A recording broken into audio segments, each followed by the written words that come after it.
Right. It's an African one. Yeah.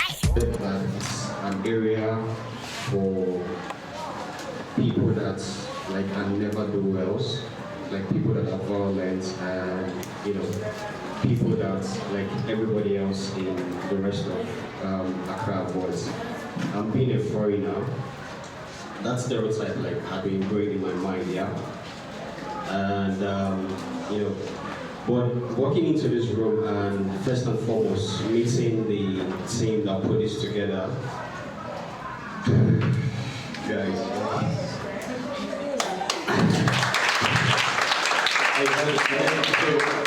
The thing is, I might not be able to like communicate this in a way that would come across and you guys would get it, but I have like deep respect and deep regard for what it is you guys are doing here.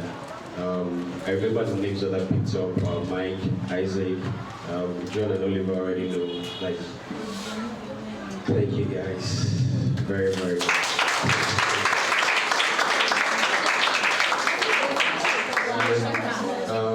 For everybody in this room here, age right now, and what that means is times 2 the time when I'll be twice my age from now. That means you'll be twice your age from now. So, but that presents an opportunity for you to be better than where I am now by the time you get to this level. And I hope that inside this room, we have people that want to solve problems for sanitation, become journalists and all of that. So when I am driving through this neighborhood, by then I should be told that out of this neighborhood, some girls came out of a room and then we were able to change the stories about their community. And please,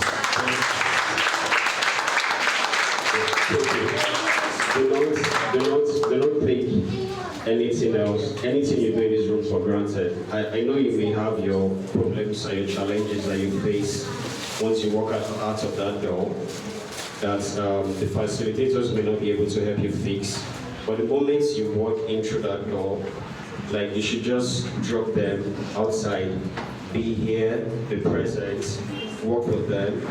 This is the greatest investment that you can make into your future better than anything else. My name is Humo Abdul-Salam. I'm going to ask a question on the Nigerians. Those are from the Nigeria.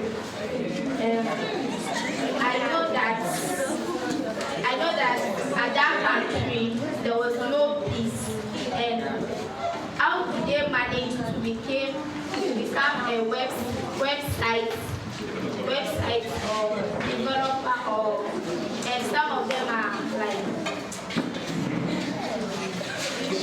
this man. Yeah. There was no peace. I know that when you are in the classroom, they start fighting and people start throwing tear gas on their circles. So how do you manage to become all this? Yeah, okay. Can you guys hear me? Yes. First of all, one thing that you should all know is that Nigeria has more than 180 million people. Are you hearing what I'm saying? Yeah. So more than how many people? 180 million are in Nigeria. And there are, you know what they call states, right? Yes. We have 36 states plus a capital. Are you hearing me? Yes. So if you hear maybe in the news that they fight in the class or they throw, like you say, tear gas, that doesn't mean that it's the whole country. Are you getting what I'm saying? It can be just 1 out of 1 million schools where maybe where it happens. So don't try to generalize. When you get to university, what is called fallacy of hasty generalization. That when you see that something happens in one place, you now use that to make a conclusion that is the same across the board, right? But I'm not saying that there's no place in Nigeria where there is still violence. There are places, right? But I want to share an experience or a story to your question: how was I able to, in the midst of the struggle, the hustling, everything in Nigeria, how I was able to still rise above those situations and probably got to where I am today, right? Can we answer that? Yes. Okay. So I will share a story with you. When I was in, do you call it secondary school?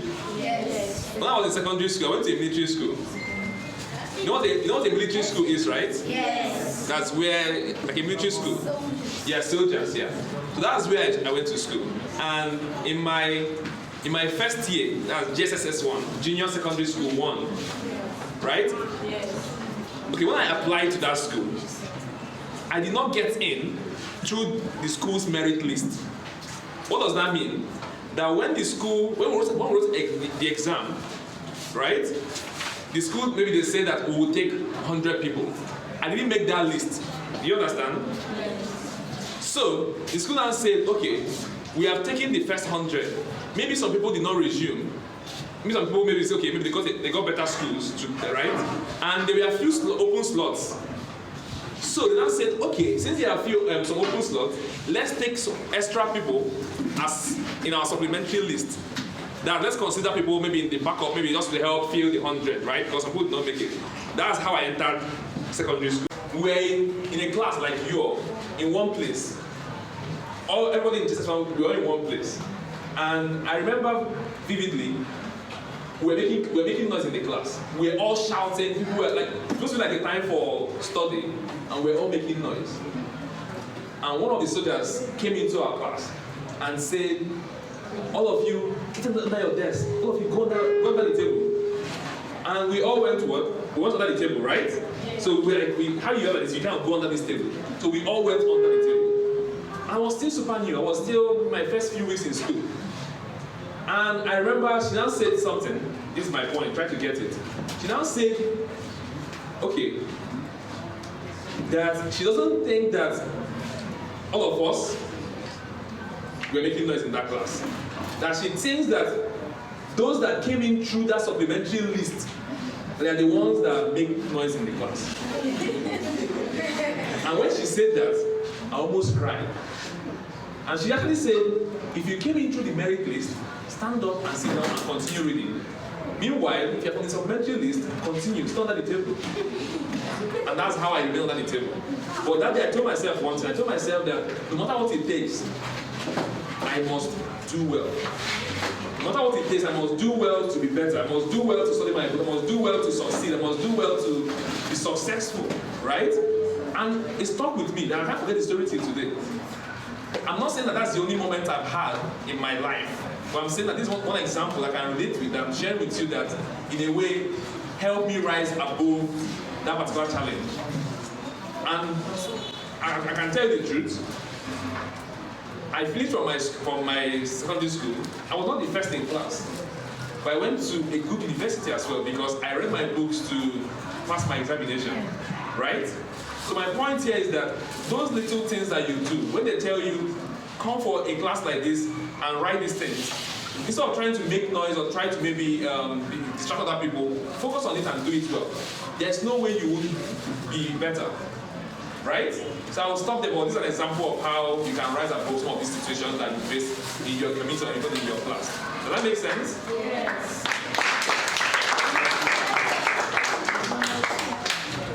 My question goes to all of you. What motivates you guys to create like, what is your motivation behind that? Maybe you can choose to be a doctor and ignore creating a website and then, but who motivates you to do that, all of you? I was with my dad, and I think television got paused, so he was teaching me how to connect it. It had an extension, and he traveled, and then people came to our house to come and watch news, to come and watch football. I think it was Nigeria that was playing football, and everybody was trying to connect it. And I was like, this is how Daddy taught me how to do it. They say, you stay away, you don't know anything. Then I came and I removed it, and I go. So since then, I just like, I'm always intrigued as to how things are being done, how things are always working. Then when I got to secondary school, I shared it with Chimney. One of my cousins went to register in a university, and then he came back home with a sticker, and in that sticker he said, making the world a global village. I didn't really understand the meaning of it. And I always wanted to learn, wanted to know what was behind all these applications and the rest of it, especially web development. How does this thing work? What kind of code they use to do this thing? And then I started learning from there. And when I told my parents about it, they were like, we've already seen it in you right from the time. So anytime I want to go for this kind of events like that, they are always in support of me. So that was what motivated me to go into that. How many have visited a university before? Okay.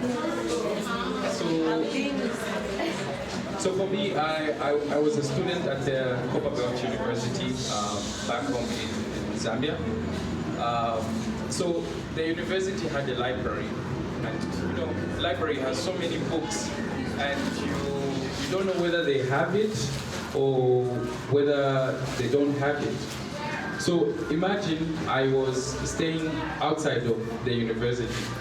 So if I wanted to go and study on a particular topic, I didn't have information to say, okay, I can go to the university library and find that book. So I was thinking, why don't we make it possible in a way that even if you're far away, you can search for the book in that university's library and then decide whether you want to go or not. Because imagine a situation where you go to the university and you don't find the book. You've wasted time, right? So I just decided to build that application and make sure that all that information was readily available to anyone, whether you're in campus or outside campus. So for me, that's the problem that I wanted to solve, the lack of quick access to information in order to make decisions. And that's the thing that I like about software engineering, the fact that you can solve daily problems using software. We don't build software because we want to build software. We build software because we want to solve problems that each one of us is having in our respective communities. So that's the thing that motivates me to build software. So were you colonized?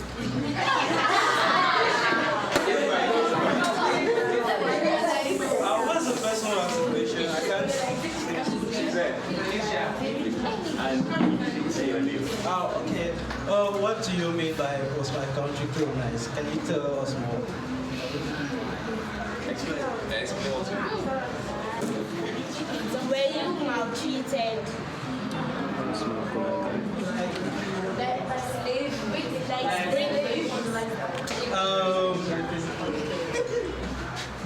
Yes, like most African countries, Cameroon was colonized, right? So we also had to fight for independence and so. But what interests me is I want to know why you're asking the question. Been taught. Cameroon was colonized by Germany. Then after the First World War, it was separated. It was divided into two. One part was given to France, another part was given to Britain. So at the end, we had like 3 colonizers. As you said when you were coming and you got at this area, the driver said this community is a community of violence. So do you believe this? So, like to answer that question, like I said, I'm a foreigner. It's my first time in the place, so it's like trying to eat a meal for the first time that you don't know about, and then somebody tells you it's poison, you should not eat it. So now the question is, would you believe them or not? Or would you want to take the chance of eating that particular plant? So, but having said that though, there's a saying, and which I believe in very well. Before you get diamonds, it has to be in the rough. You don't find diamonds in very places that it's easy to access, and that is why diamonds are the most expensive items. So even when I heard that, there was this part of me that knew that somehow it is not possible for an entire collection of people for you to have everyone in that place as very bad people. And that was why, like, when I walked in here and saw everybody in here, like right now, I am going to be the one that will actually go out, rest assured. And when people say the wrong things about Zongo, I am definitely going to tell them that it is not true. I have seen it for myself, I have interacted with it, and you have very amazing people coming out from Zongo.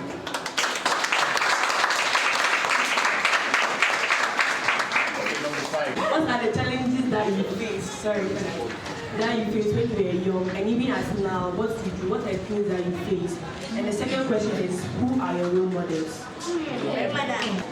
What motivation are you giving us as young girls growing up with tech?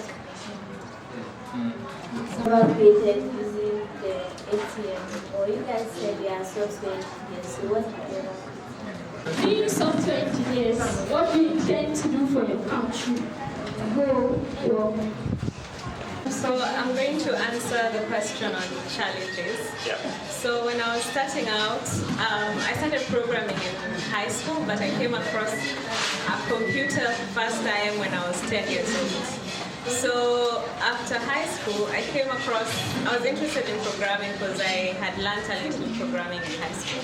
So after that, I joined a mobile programming school, but I didn't have a computer at the time. So I used to write my code on an exercise book, and then I'd go read at home, and then I'd only come back to do the project work while in class. So by the time I was having a laptop, I already knew on my fingertips what I need to do, because then it was a challenge, but now I think it was an advantage. So I'd say for every challenge that you have, look at it in a positive way and try to maximize on that situation. What's the first thing you hear when you hear about Nigeria? Does anyone know? Corruption, right? But Ghana too is corrupt as well, so okay. Access, right? So kidnapping, right? So every time you hear about Nigeria, you're always hearing about the bad stuff. You don't hear about the good stuff. So what I want to do for my country is try to make my country a better thing. Making Nigeria a better place to visit. So that whenever you come to Nigeria, they're like, yes, there are good aspects of Nigeria. Just like the way Emmanuel heard that Zango is a very bad place. But when he came, he changed his notion immediately. So that now my own aim is to try to make it start from one person, then from a community, then as a country as a whole.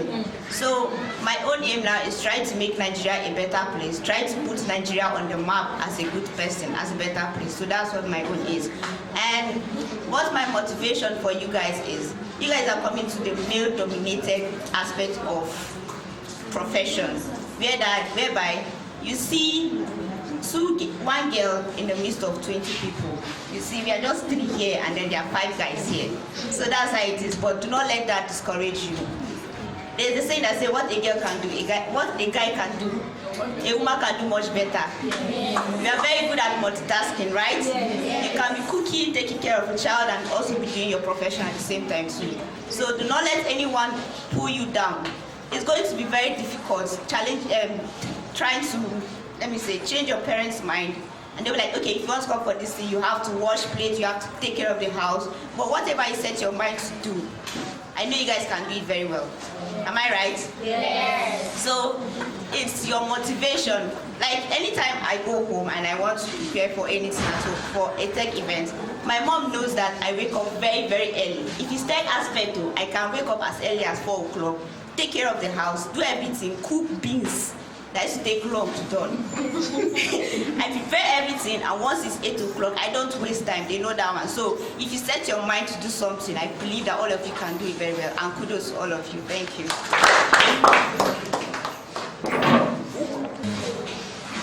I'm going to answer the question of what I've been dealt as a software engineer. Has any of you heard about bots or chatbots? Okay. Yes? Any of you? Okay. I'll explain a bit. So imagine you go to the doctor, right? The doctor has these questions that they ask you, and then once you answer those questions, the doctor is able to say, oh, you're suffering from this. Now imagine a situation where you don't need the doctor to actually ask you those questions. Something, a computer program can ask you those questions like you're talking to a human being. You've seen how you chat on WhatsApp. So imagine instead of chatting with a person, you're chatting with a computer. It's asking you questions like, do you have fever? You say yes. Do you have a running stomach? You say yes. Do you have this? You say no. And then at the end of the day, it's going to use that information to say, oh, I think you have this, you have that. So those chatbots allow people to get information without needing someone like a doctor to be available at that particular time. So with that, you don't need to worry about whether a particular person is available. The computer can gather that information, and people can actually think that they are talking to a human being. Instead, they're just talking to a robot. The beauty about software is that you really don't need to be this big person or this person who has gone to the university in order to solve a problem. They came back and said, we've seen that most of the games that we play, all the characters are white. Where are the black characters? And then they didn't stop at that. They said, okay, we want to do the game where all the characters are black. And we're going to write the story, and we're going to use the knowledge that you have given us in order to create that. Because we want to see more black characters in video games. And these people are the same age as you. They used the little knowledge that we gave them. They went, found a problem, and then decided to create a solution. And the other time I was talking to their teacher was telling us, we want to patent the idea. You know what patent means? To protect it against any other person from using it. And they want to sell it, and they were talking about, we want to submit this idea for a global kids innovation challenge. And for me, seeing that was like, oh, wow, these young people are now problem solvers. They're not waiting to be in high school or to be in university in order to actually solve problems. They're using the very knowledge that they were given in order to find a solution to a problem. And that's the same goes with you. If you see something and you know that software can solve it, just do it. Don't wait until you're older or you're in high school. No, just start right now. Yeah, that's... To answer your question, how do you encourage yourself as a woman in tech, right? So just like Anne said, technology right now, it's currently, people make it seem like it's a man's world, right? They feel like women are not good enough for tech, we're not able to solve some of the problems. Like in university, we're just like 2 girls in computer science in my department, and then the rest were guys. So I think one thing that has always encouraged me is trying to prove everyone wrong, right? So if they say you can't do this, I'll make sure I do it and tell them, oh, hey, I did it, right? And then like if you're working, if your boss gives you something to deliver, always deliver it. And then it's also always being open to learn, right? Because there are some guys that are also really, really interested in trying to teach girls and how to do certain things. So if you know you can't do a particular thing, don't feel bad and say, oh, hey, I can't do this stuff. Always be open to learn, ask questions. Even if it's not from a girl, you can ask questions from a guy too, that is more knowledgeable about the subject matter, right? So you can always be open to learn. And then always believe in yourself, no matter what the situation is, even if it's hard, because trust me, coding can be hard sometimes. It's not the easiest thing, it's not just coming all of a sudden. But then if you believe in yourself and you keep trying to learn, keep trying to remain stable, no matter what the situation is, you'll definitely get there. And another thing is, always put yourself out there. Women are very shy. Sometimes when we go to the event, they'll just be sitting down. They're really, really smart, yeah? But then they just feel what they have to say may not matter or it's not good enough. But then trust me, even if it's not good enough, the first time you do it, when you want to say it the next time, rather, it gets better. So always put yourself out there. Even if you know like the smallest thing, put yourself out there and let people know that you know this particular thing. And I'm sure you all do great. Let me answer the question on what I want to do for my country.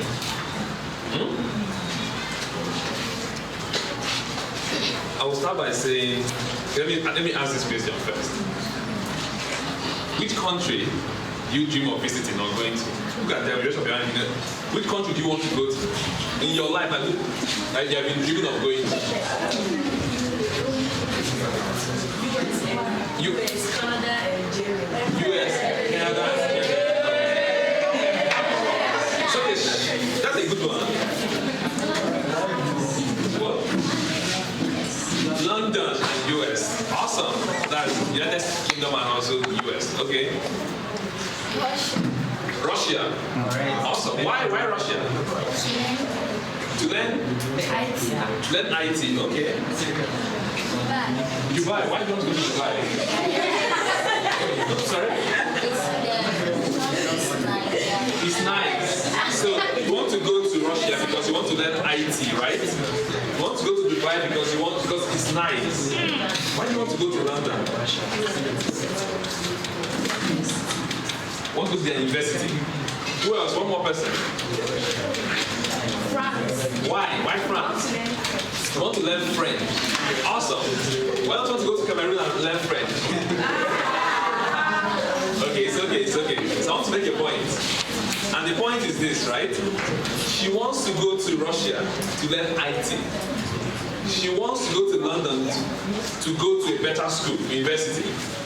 She wants to go to France to learn French, and she wants to go to Dubai because it's beautiful, right? Amazing. Can Ghana be all these things? Yes. Can Ghana be a place where people will say, I want to go to the best, I want to invest in Ghana because it's the best place to go to? Yes. Can someone say, I want to go to Ghana because that's where I can learn IT in the best possible way? Yes. Can someone say, Ghana is the place, is the most beautiful country in the world? Yes. Is it possible? Yes. So if that's possible, my dream for my country and for Africa, one of my dreams is let it be the place where people know. Let it be the place, right, where people create things that people want to use. And let people be a place where people want to come to enjoy what they have and also stay there and do stuff. So I want to dream, I dream of a Nigeria or of a Ghana that people want to visit because it's a place that they can come and stay and be happy. It's a place that they can come and learn how to write codes. So they can learn how to maybe learn different languages, right? And it's a place they can go to the best university. But how do we make it? How can we make it possible? And back to my question around, I want to answer. I want my content. I want to try to advise you. How can we make it possible? Okay.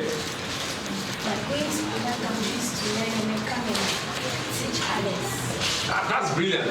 You hear what she said? That all the ways we can make it possible is to do what? Go to a different country, let's say Russia, and learn IT, let's say for 3 years or 5 years, and come back and do what? Teach other people. That's amazing, right? What other way can we make Ghana or Nigeria or any African country the best place in the world? By believing that your country can be like other countries.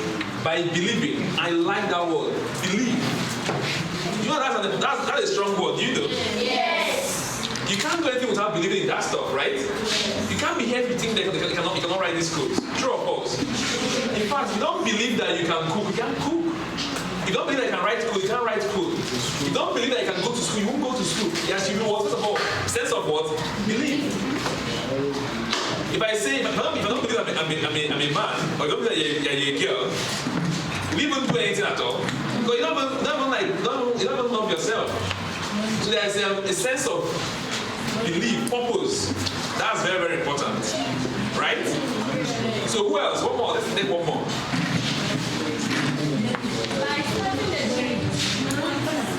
By starting the oh, that's a smart one. You also said Yes. By being the change you want to see. Right? Be what? The change you want to see. How can you be the change you want to see? By you changing yourself first. But how can you change yourself first? By being the correct state. Can you give an example of how you can do something that is good or correct? Example, I want Ghana to be on my community to be coding. Yeah. I'll start coding first. Yeah, awesome. So that they will see, as they see, a leader says example for others to see. Correct. Clap for her. I'll give you an example. Right? Let me give you an example. If I want Ghana to be clean, and I bought a biscuit, right, or a cookie, maybe near on the other. As I was coming back, I'm going home and I buy maybe a biscuit or a cookie, right? And after I open the sachet, like, and after I finish eating the biscuit, should I throw it on the floor or in the bin? If I throw it on the floor, is it good? No. What will happen if I throw it on the floor? But it will make the place dirty, right? So imagine if I throw it on the floor. That's only me, right? One person. And imagine if 50 people should do the same thing. That place will be dirty, right? Imagine if 100 people do it. It's not good, right? So how can we all be the change makers? By what? Doing the right things. Are you getting it? So that's very important. And there are many other ways to make it happen.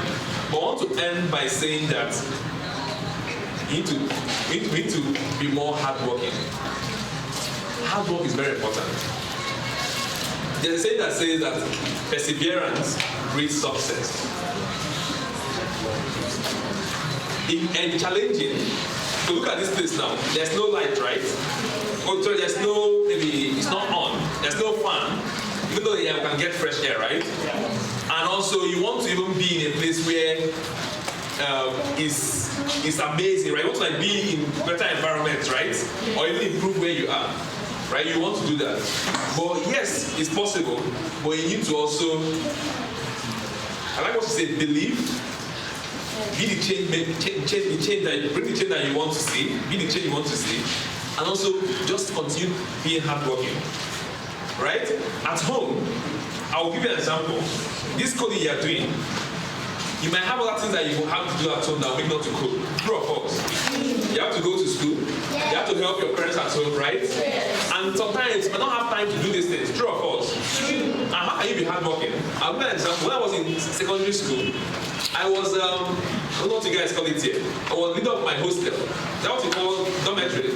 Yes. I was the house prefect, right? And as a house, we call it house captain. I was the house captain. So as a captain, I need to make sure that my house is in order, right? And at the same time, I need to also read to pass my own examinations. And I have my senior exams to write. And in the morning, my classmates will wake up, my peers, they wake up, and at 6 a.m. they have gone to class to go and study. But because I'm the class prefect, sorry, not the class prefect, the house captain or prefect, I can't go to class by 6 a.m. If your teacher, if you come to school, and your teacher, let's say, comes by 10, when you are here by 7, would that make sense? And if your teacher goes by 12, when you go by 4, does that make sense? So you need to be there to make sure that everything is in order before you go, right? And then I wake up, okay, then my classmates will wake up and go to class. And I have to stay back in the hostel and make sure that people are clean everywhere, right? But I have to do something. I have to sacrifice my sleep. Now, see what I mean here. When we come back from school, from night studies, around 8 p.m., you have 8 to 9 to do everything you want to do. 9 p.m. is lights out, meaning that you have to go and do what? Sleep.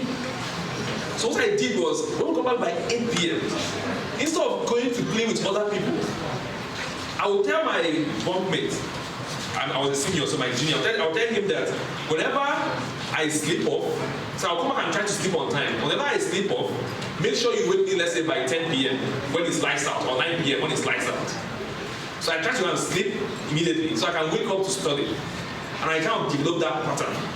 So every time people come back, that 1 to 2 hours when they are playing, from 8 to 10, I will be sleeping. So by 10, when they're ringing the bell, it's lights out, go and sleep, go and sleep, go and sleep. I will wake up and read from 10 maybe to 12, and I'll go and sleep. So that when I wake up in the morning, when my friends and my classmates are going to class by 6, I won't feel bad. Are you getting it? Yes. And at the same time, I must have learned something. So that's how I was able to survive as a leader in school. So what I'm trying to tell you is that try to find those extra times to do these things. Right? Do your work on time. Go to class, learn, do your assignment, and have time for all these things. And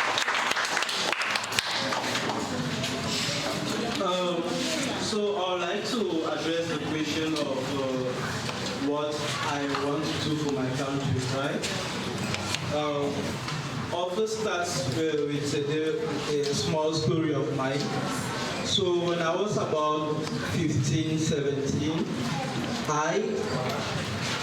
that was, I think, 12, I got to learn how to put on a PC. It was an exciting moment for me. 2 years later, I had experience with the internet. Then I was in high school one day, I went to a cyber cafe. I said, I want to write a poem. And the title of that poem was, I Am a Nobody. So, who wants to be somebody? So, how I ended that poem, I was sitting here, I was online trying to get it back, but it was difficult for me to have it, and I'll have read it to you guys. So the thing is, one of the things that touched me about that poem is, this is how I was typing it. I had paid internet in the cyber cafe, which is expensive at the time, but this is how I was typing, because I said I need to have this poem online. So it took me about 3 hours. I think it was about, the poem is not really that long, right? So coming to that, how I ended the poem was that I am a nobody, but I believe with the internet I can be somebody. Yeah. So I did not know what I wanted to do, but I knew that there was a tool that could help me be where I want to be. So coming back to what I want to do for my country, I started telling myself, what can I do to do something for my country? My parents wanted me to be a doctor. When I finished my high school, I had to write medical examinations. I passed, but I still did something to avoid that. Right? Because I said, no, this will not help me achieve what I want to do, because I was focused on impact. I wanted to impact many people at the same time and not one person at a time. So one of the reasons why I said I went into software engineering, because I told myself I wanted to create an application. I saw what people were doing with applications at the time. They were impacting millions of people at the same time. So after trying many things as project ideas, I said, okay, let me look at small businesses. I just told myself that I want to make it a mission for me to help other people grow, right? To help people that are struggling like me grow too. I don't know if in that process I will grow, but I just want to make it my business, right? So I set it in my mind. They've been engaged in community, impacting people like you, right? Trying to investing my time in bringing up people like you to somewhere where we can all make our own country better. So I put my mind in small businesses because it was where many people are struggling also to survive. So if I could help grow businesses, who knows, one-man business becomes two-man business becomes three. It's really impacting some way or the other. So that's actually what I think I want to do for my country. Help small people grow.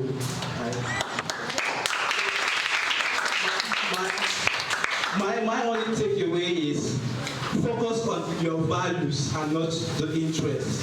Put values first before interest. What I'm doing, I won't say I have money and all of those things, but I know that it's going to pay. Because when you put value before interest, it pays in the long run. So, first of all, what you're doing here is great. Now find your purpose. You're learning how to build web pages. Some of you have already identified your purpose. Like, I want to create a website to do X or to do Y. So I encourage you to go in that direction. And those who have not yet found their purpose, please keep searching for it. One day you will find it. Put people before money.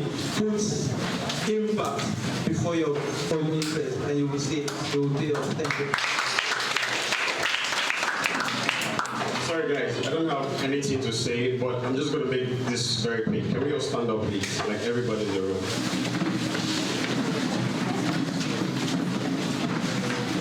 So here's the thing, everybody close your eyes, just close your eyes. Close your eyes. While your eyes are closed, yeah? Say these words to yourself. Don't say it out, just whisper it to it, like say it in your heart. I believe in me. I have potential. I respect me. I can. Now say it out so that the next person hears you. Still close your eyes. I have potential. I respect me. I can. Now scream it out. Shout it out. I believe in me. I have potential. I respect me. I can. Now open your eyes. I want you to scream it out and let everybody in the neighborhood hear. I believe in me. I have potential. I respect me. I can. So now the last thing you're going to do. Find somebody close to you. Put your hands on their shoulders. Like one person before the other. No, both hands. Both hands. No, not like one person here. Like one person first. Put your hands on the shoulder of the next person. Yeah? Okay. Find somebody. Find somebody. Sorry, help me. Carol, you can. Yeah. Yeah, you can put your hands on their shoulders. Is everybody holding on to someone, please?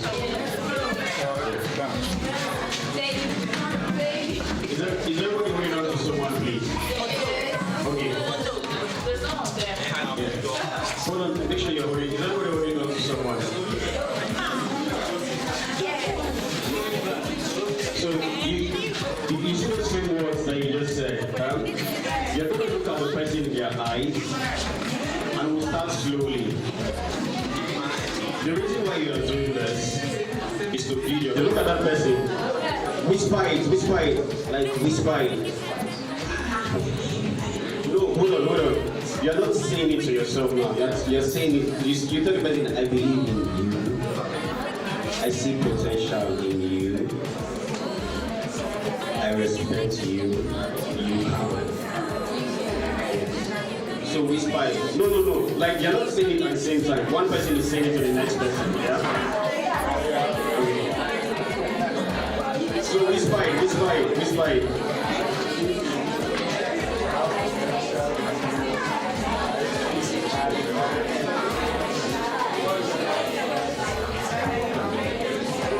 Have you whispered it? Still hold on to the person. No, you need to get comfortable doing this. You really need to get comfortable doing this. Look at that person. I say it to them. One person say to the next.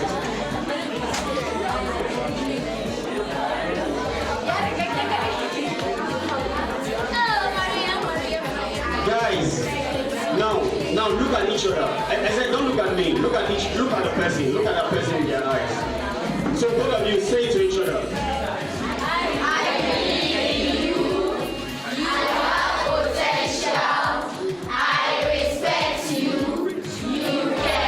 Look at them again and scream it. Look at your eyes.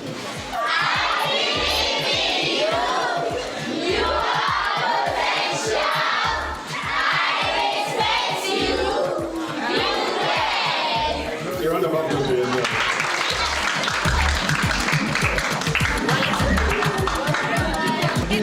By encouraging them and motivating young girls to pursue STEM education. Young girls from parents or families decide to enroll their gender-related girls. Why? Because they feel like at the end of their career. So that's the challenge. So we know digital entrepreneurs looking at the what do you call it? The international from that model. How do we reach out to the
Ha ha ha ha.